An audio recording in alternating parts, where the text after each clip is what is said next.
लगाने के लिए पश्चिम बंगाल का हिंदू 15 साल से तरस रहा था। फाइनली आज उसे मौका मिला है जब बीजेपी की सरकार आई है पश्चिम बंगाल में। आज पश्चिम बंगाल के हिंदू एक तरह से आज़ादी मना रहा है। आसनसोल का बस्ती बाजार का दुर्गा मंदिर का ये वीडियो आपने कहीं ना कहीं देखी होगी, कोई ना कोई क्लिप्स इंस्टाग्राम पर या कहीं पर भी। 15 साल से दुर्गा मंदिर बंद था। कहा गया था टीएमसी के तरफ से कि अगर ये दुर्गा मंदिर खुलेगा तो खून की नदियां बहेंगी, बट ऐसा कुछ नहीं हुआ। आज बीजेपी के आने पर ये मंदिर खोल दिया गया है। लोग के बारे में वैसे हम सबको पता ही है कि 5 राज्य में चुनाव हुआ था जिसमें 3 राज्यों में बीजेपी आया था। आज बात करेंगे स्पेशली हम पश्चिम बंगाल पर,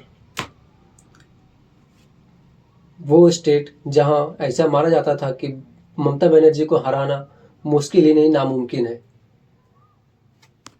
जिसे बीजेपी ने आज फाइनली संभव करके दिखाया है। इसका नींव तो 2021 में ही रखा जा चुका था। बीजेपी पहली बार पश्चिम बंगाल में अपना सरकार बना पाई है। बीजेपी ने ऐसा क्या चाल चला कि वो ऐसा प्रचंड बहुमत के साथ जीत हासिल किया पश्चिम बंगाल में।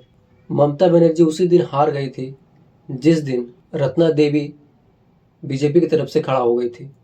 वही रत्ना देवी जिसकी बेटी का आरजीकर मेडिकल कॉलेज में दरिंदगी के साथ मर्डर किया गया था। वो जहाँ भी प्रचार करने जाती थी रत्ना देवी, महिलाएं उन्हें देखकर इमोशनल हो जाती थी, रोने लगती थी। सारी महिलाओं का वोट उन्हें पड़ गया और रत्ना देवी जीत गई है लगभग। रत्ना देवी बीजेपी की तरफ से खड़ा हो गई, ये एक कारण था ममता बनर्जी को हारने का। दूसरा कारण था मोदी जी। आपने वो वीडियो देखा ही होगा, 155 मिलियन व्यूज़ गया हुआ है वो वीडियो पर, जो पश्चिम बंगाल में जाकर मोदी जी ने वो जो झाल मुड़ी खाया था। वो एक रिलेट करता है यार आम आदमी से।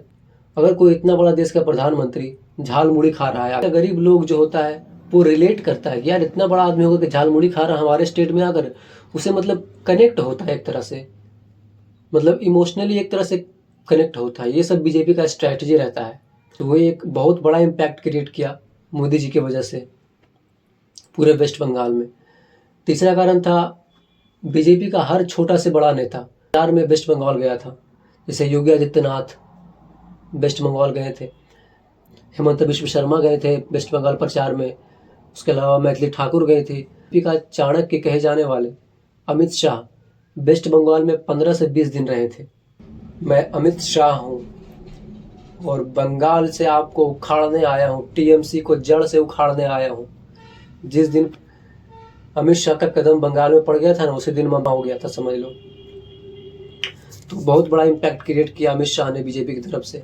इम्पोर्टेंट मुझे लगता है जो वो है बागेश्वर बाबा। आपको पता है ये बागेश्वर बाबा पश्चिम बंगाल में गए थे कथा करने के लिए, चुनाव से पहले जा रहे हैं, मतलब बीजेपी को फायदा होगा, ये होगा वो होगा।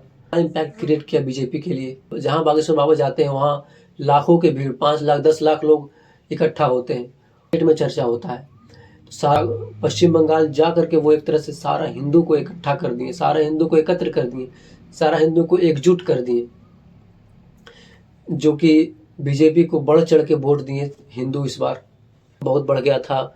वहाँ महिलाएं जो है सुरक्षित महसूस नहीं कर रही थी और वहाँ जो है दंगा बहुत हो रहा था, दंगा फसाद, ये मार काट रेप मर्डर बहुत हो रहा था बंगाल में। तो ये भी ममता बनर्जी का हार का एक बहुत बड़ा कारण है।